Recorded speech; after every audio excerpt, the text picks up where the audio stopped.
வணக்கம் மக்களே, சற்று முன் கிடைத்த தகவல் ஒன்றை பார்க்க போகிறோம். பஞ்சாயத்து முடிஞ்சது, ஒரு வழியாக போங்க. இபிஎஸ்க்கு சமாதான கொடியை காட்டிய செங்கோட்டையன். நடந்தது இதுதான் திடீர் தகவல். இந்த ஒரு தகவலை பற்றி தான் நாம் பார்க்க போகிறோம். தகவலை பார்ப்பதற்கு முன்னதாக நீங்கள் நம்மளுடைய சேனலுக்கு புதிய பார்வையாளர்களாக இருந்தீர்கள் என்றால் மறக்காமல் நம்மளுடைய சேனலை சப்ஸ்கிரைப் செய்து வைத்துக் கொள்ளுங்கள் மக்களே. தற்பொழுது அதிமுக மூத்த தலைவர் செங்கோட்டையன் அதிமுக பொதுச் செயலாளர் எடப்பாடிக்கு எதிரான போக்கை எடுத்து வந்த நிலையில் தற்பொழுது சமூக வலைதளத்தில் இருவரும் இருக்கும் புகைப்படத்தை சேர்த்து அம்பேத்கர் ஜெயந்தி வாழ்த்து குறிப்பு தெரிவித்துள்ளார் செங்கோட்டையன். அத்திக்கடவு அவிநாசி திட்டம் தொடர்பாக விவசாயிகள் நன்றிகள் தெரிவிக்கும் அதிமுக விழாவில் அதிமுக தலைவர்களான எம்ஜிஆர் மற்றும் ஜெயலலிதா உள்ளிட்ட தலைவர்களின் புகைப்படம் இல்லாதது இருந்தது. எடப்பாடி பழனிசாமி படம் மட்டும் இருந்தது. அதிமுகவினருக்கே அதிர்ச்சியாக இருந்தது. இதற்கு வெளிப்படையாகவே இபிஎஸ்க்கு எதிர்ப்பை பதிவு செய்தார் செங்கோட்டையன். இதனையடுத்து அதிமுக பொதுச் செயலாளர் இபிஎஸ்க்கு அக்கட்சியின் மூத்த தலைவர் செங்கோட்டையனும் தொடர்ந்து கருத்து மோதல் நிலவி வந்ததை பார்க்க முடிந்தது. அதனை உறுதிப்படுத்தும் வகையில் இபிஎஸ் நடத்தும் எம்எல்ஏக்கள் ஆலோசனை கூட்டத்தில் தொடர்ந்து புறக்கணிப்பதும், சட்டசபை இபிஎஸ் தலைமையிலான அதிமுகவினர் வெளிநடப்பு செய்தாலும் செங்கோட்டையன் மட்டும் தனியாக அமர்ந்திருந்தார். மேலும் இபிஎஸ் சார்பில் நடத்தப்படும் கூட்டங்களுக்கும் நடத்தினாலும் அதனையும் புறக்கணிப்பது என்று இபிஎஸ்க்கு செங்கோட்டையன் தொடர்ந்து நெருக்கடி கொடுத்து வந்தார்.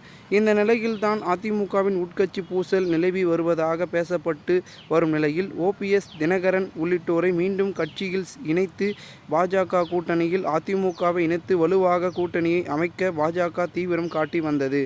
ஆனால் ஓபிஎஸ், தினகரன் உள்ளிட்டோரை வைத்து பாஜக கூட்டணி அமைக்க முடியாது என்று உணர்ந்த பாஜக செங்கோட்டையனை வைத்து காய் நகர்த்தியது. அதற்கு செங்கோட்டையனும் வலுவாக உதவி செய்ததாகவே பேசப்பட்டு வந்தது. இதனையடுத்து சில தினங்களுக்கு முன்பு டெல்லி சென்ற இபிஎஸ் பாஜக மூத்த தலைவர் அமித்ஷாவை சந்தித்தார். அதனைத் தொடர்ந்து செங்கோட்டையனும் டெல்லிக்கு சென்று நிர்மலா சீதாராமனை சந்தித்து பேசியதாக தகவல்கள் வெளியாகி மேலும் பரபரப்பையும் ஏற்படுத்தியது. அப்பொழுது இபிஎஸ் கூட்டணிக்கு உடன்படவில்லை என்றால் கட்சியை பிரித்து செங்கோட்டையன் தலைமையில் உருவாக்கலாம் என அவரும் ஆசை காட்டியதாகவும், கூட்டணி அமைத்தால் சீல் ஆப்பரர்களை தருவதாகவும் பேசப்படுவதாக கூறப்பட்டுகிறது.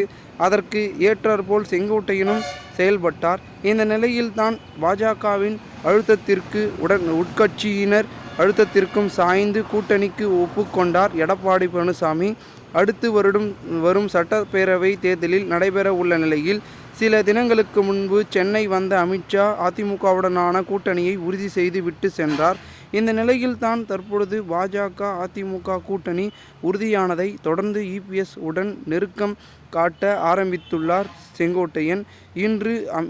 நேற்றைய தினம் அம்பேத்கர் பிறந்த நாளில் அவரை நினைவு கூர்ந்து செங்கோட்டையன் எக்ஸ் தள பகுதியில் ஒன்றை பதிவிட்டுள்ளார். அதில் இபிஎஸ் இருக்கும் படத்தையும் பதிவிட்டு அவரது புகைப்படத்தை விட பெரியதாக போட்டிருக்கிறார். சில நாட்களாக எடப்பாடி பழனிசாமியை வெளிப்படையாகவே தவிர்த்து வந்த செங்கோட்டையன் தற்பொழுது வெளிப்படையாக இருவரும் இருக்கும் புகைப்படத்தை ஒன்றாக சேர்ந்து பதிவிட்டிருப்பதன் மூலம் சமாதானம் ஆகி உள்ளதாக கூறப்படுகிறது. இந்த ஒரு தகவல் அரசியல் வட்டாரங்களும் அதிமுக வட்டாரங்களும் தொடர்ந்து பேசப்படுகிறது. இதனை நாம் காணொலியாக பார்த்து கொண்டிருக்கிறோம். இந்த ஒரு தகவலை குறித்த பொதுமக்கள் உங்களுடைய கருத்துக்களை கூறுங்கள். நன்றி.